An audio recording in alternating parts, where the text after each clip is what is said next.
Welcome back to A Chef's Guide to Chicago. I'm Michael Steckley. Be sure to like, comment, subscribe, and share. Today I'm going to teach you one of my favorite scallop dishes from the markets at the fish market. It's a scallop with black radish. So let's go. All right, so I'm going to use a potato for the base of the scallop dish. And what I'm going to do is peel, slice, and dice this. And I'm going to cook this with some herbs and some cream, and then we're going to puree it.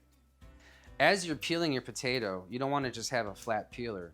You want to retract your wrist a little bit and push through.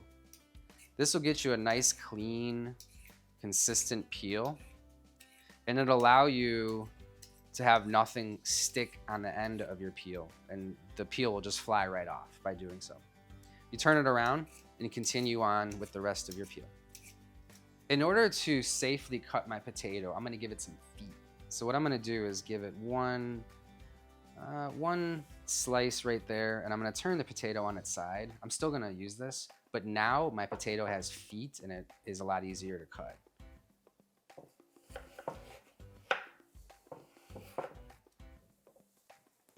Now I just like to go through and draw lines and make them as symmetrical as I can.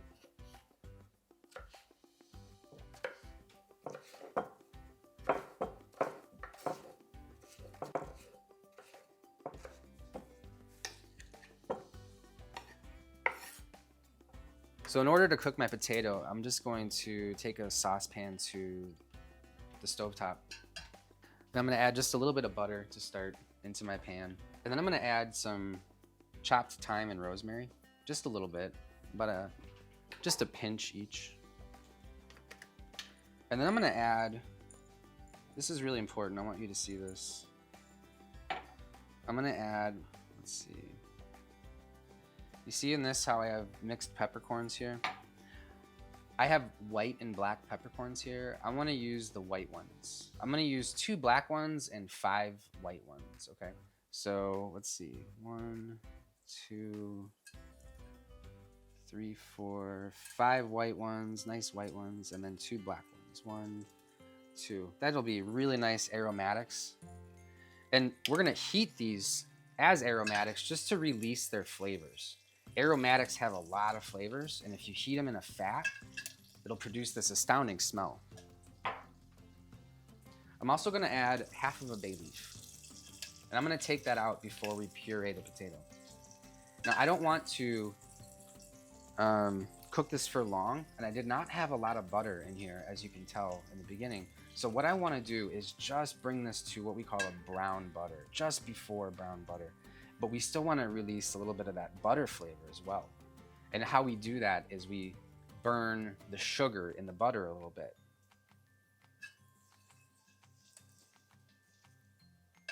That's perfect. That smells great. So what I'm going to do is add my potato.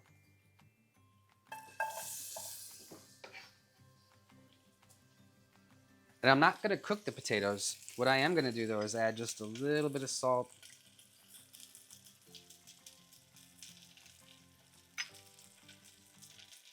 And we already have our white and black peppercorns in there. And then I'm gonna go ahead and add my cream. You don't want the potatoes up top here, if you can see, to be out of the liquid. You want everything to be covered. So if you don't have enough liquid, it's okay to add a little bit more cream. Or if you're out of cream, it's okay to add a little bit of water, still using cream as your primary base. You could even use wine during the aromatics phase. All right, so now that we have the cream, our aromatics, our fat, and our potatoes all in the pan on low cooking, we're just gonna let that do its thing for about 18 minutes. So if you wanna set a timer, what's gonna happen is while we are waiting for this to cook, let's prepare the scallops and the garnishes that go with it to present to the dish. And also, I really wanna show you something that's really important about sourcing scallops. So come on, let me show you. All right, so 2 things I want to talk to you about scallops. One is how to source and gauge in your mind, like the size of it. That's really important, and the classifications within, okay? And then the second one is the anatomy, all right? So the first part that I want to talk to you about is a classification that chefs and purveyors use to communicate, and that's called U. U, the letter U, and then the number. And the number will either be one number or a range of numbers, okay? So if you go to the store and you see U 20 through 30 count, okay? What that means is in 1 pound per the price of what that product is, you will get 20 to 30 of pieces, okay? So that goes for scallops, shrimp, in most cases, it could be lobsters if they are, beyond ounces of tails. It could be quantity of tails. It could be a few different things, okay? So mussels for sure is another one, okay? And then what you'll understand is if you can grasp that concept, what you'll understand then is it's important to understand the size, okay? So what I personally as a chef like to do is get the big scallops.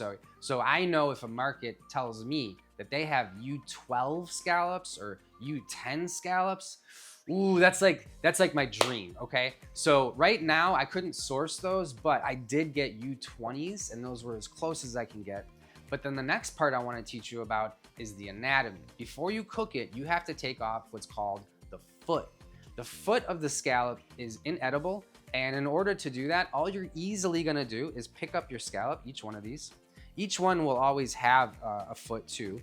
Maybe it fell off during handling, and that's okay, but a healthy scallop will have one, and you, the chef or the cook, will want to take it off yourself, okay? And what you're gonna do on each scallop, you can easily locate it by just looking at not only the color, sometimes they blend in, but if you can see right there, there's kind of like a line, a tendon line, if you will. And all you want to do is to easily remove it is just kind of like peel back like that. And then if you just hold the scallop firmly, that'll fall right off. And then you've defooted a scallop. Okay. So there we go. So we're just going to take the last one off of our third scallop here. There we go. Okay. So notice these are a little bit different in size. This one's a little bit bigger. This one's a little bit smaller. But what we want to, the reason for that is because of the sourcing. So the U20 to 30 range. You might see a variety of scallops. And of course, feel free and confident to tell the person, the butcher or the market salesman that you want to hand, pick, with your eyes, the ones that you want. Okay. So don't be afraid to speak up and voice the ones that you see that resonate with you, okay? All right, so what we're gonna do now is salt and pepper these. And I'm gonna cook these in canola oil to start. We have thyme, a little sprig of thyme, a half a bay leaf, once again for aromatics. And then we're gonna finish with salted butter. And we're just going to spoon that over. And then we're gonna also finish it with a little bit of lemon zest on the microplane. It's gonna be awesome, let's go.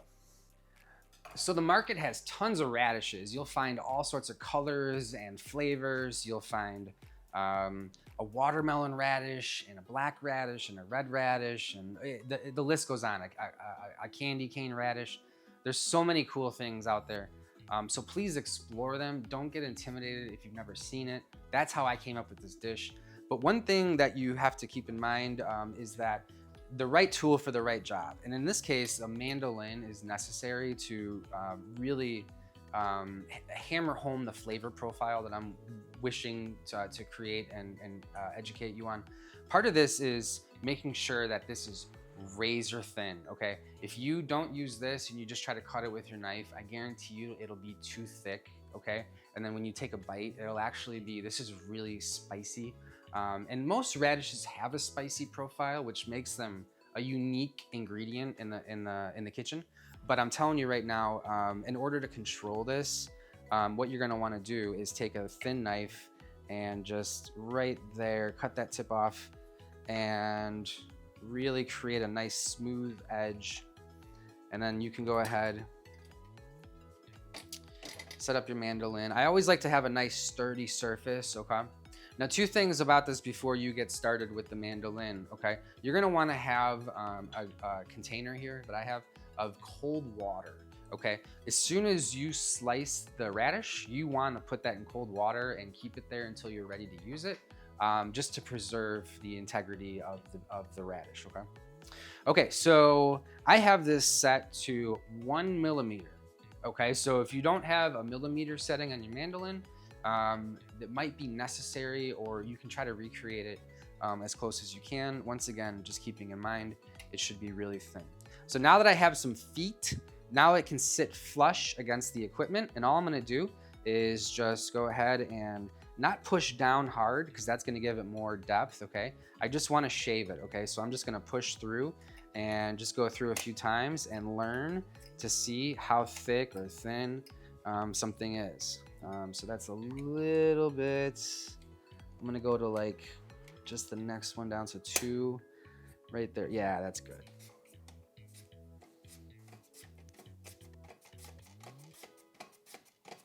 And then once you get it, you can kind of go pretty quick here.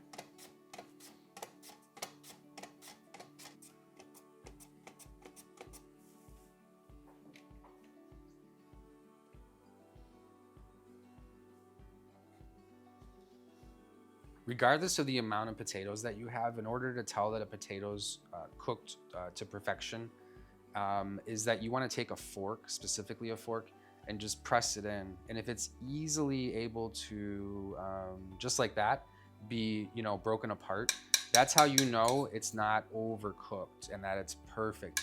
So this is important because you can overcook a potato, okay? And you want to avoid that, because then what'll happen is you'll have a very grainy texture to your potato puree, okay?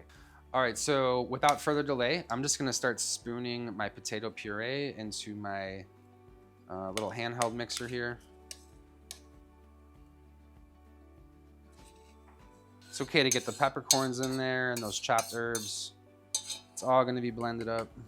All right, so now that I have my potatoes in here, all I'm gonna do is put my handy dandy top on and give it a go.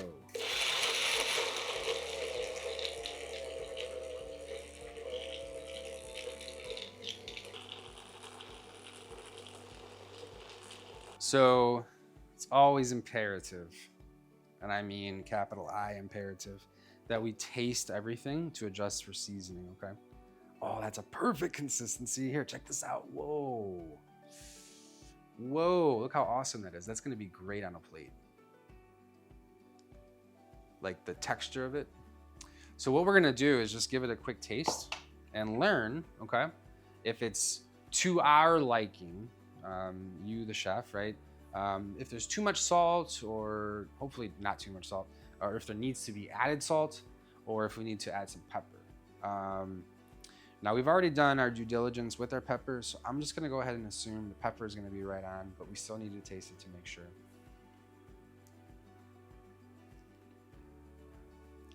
That is awesome with the pepper, however, and the flavors are there with the herbs. It does need a little bit more salt, and I don't even necessarily need to blend it up. I could just mix it all in there. That's gonna be great. Okay, perfect, here we go. So we're gonna put this aside. We have our potatoes, we have our radish sliced, we have our flour for garnish. So what we're gonna do is we're gonna cook our scallops, and we're gonna put it all together. All right, so let's go. So in order to cook scallops, I like to have a cast iron pan or a stainless steel pan. So this is a great size for these 3 particular scallops. I have canola oil here, and while we're waiting for this pan to heat up, 2 things I want to talk to you about while I'm seasoning our scallops here. One is that we want to make sure that we have this stainless steel pan nice and hot for 2 reasons. We want to make sure that we get a nice golden color on that scallop as soon as it hits the pan in conjunction with the canola oil.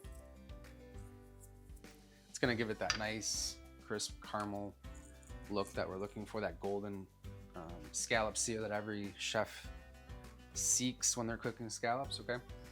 And then we also want to, you know, gauge the size of the scallops. So these are about 3 to 4 minutes per side.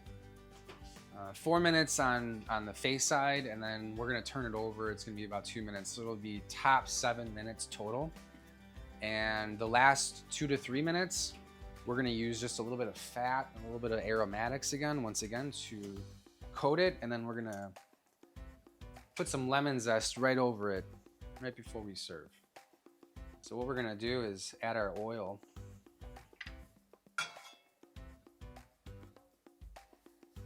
I want it to be nice and hot. When you get that rolling sensation, that's how you know you're in the right ballpark. If the oil has trouble moving around the pan, it's simply not hot enough. That's okay. Don't put your meat in, just wait, okay? So I'm gonna go ahead and face side down right into the pan. So the seasoned side that you seasoned goes down into the pan. Here we go. That's what you wanna hear. If you don't hear that, you missed it.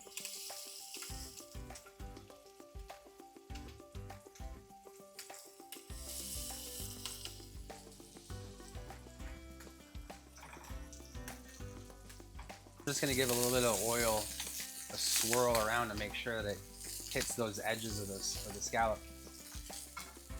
And I can tell just by it sitting there that they got a beautiful golden crisp on them. So now what I'm gonna do is just give it a quick seasoning on the other side of salt and pepper once again. Just real quick and just a little bit this time.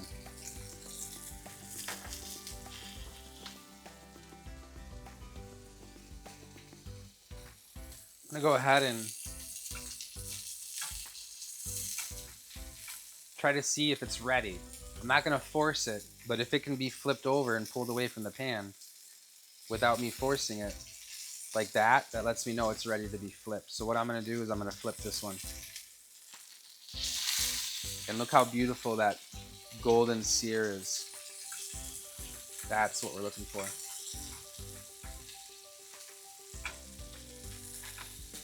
I'm gonna tell you right now, if I go out and I don't have that on my scallops, I don't want it. So hold yourself to some sort of scallop standard. All right, once again, it's not up to you. The scallop's gonna let you know. You see that? That's perfect. Couldn't have been better. That one is actually better than that one.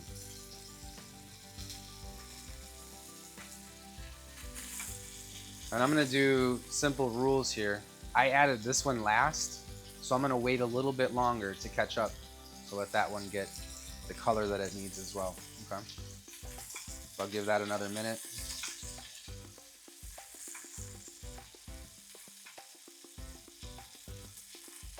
So I'm just gonna test it. Nice sear. Now I'm gonna turn the heat on low, now that all of them are flipped. Now I'm gonna add my sprig of thyme and my half a bay leaf. I'm gonna add it at the bottom, okay? Now this is important. I'm gonna take my fat and I'm gonna add it up top at the pan, okay? And now what I'm gonna do is I'm gonna wait for it to drip down, and I want the fat to drip down and to run across the herbs. And then what I'm gonna do now is just right over the fish, just like that. Now notice the pan is still on the heat. It's not off the heat. So now I'm just gonna give these scallops a nice baste of fat and aromatics. I'm gonna take my microplane and a nice lemon with some really firm flesh. And I'm just gonna put it right over the top of here. So just like this. Of each scallop. I want to make sure that there's a little bit of that visible lemon zest on each scallop. Just like that. And I'm just going to take this off the heat. I'm going to set it right there to the side. And now we're going to put everything together. Now that we have our scallops cooked and we have our mise en place ready, we can go ahead and plate. So I'm going to take a little bit of this awesome potato puree. And what we want to do is create a base for us to pull, and then we can allow a technique for our scallops to sit right in the middle here. And then once you have your puree on there, you can go ahead at the top with your spoon. Just dip it in and pull through one motion. Be confident about it. Once you have that beautiful little pillow of puree there, then you can place your beautifully seared scallops right in the pathway of that puree.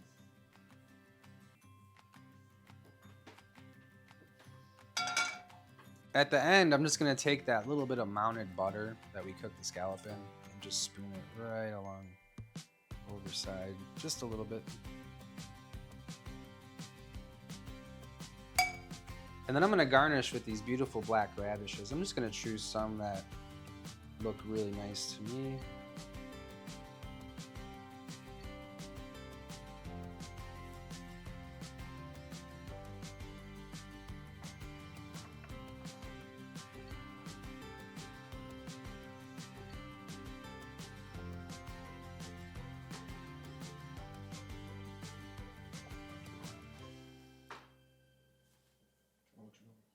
Then I'm just gonna hit a garnish with some edible flowers from the garden.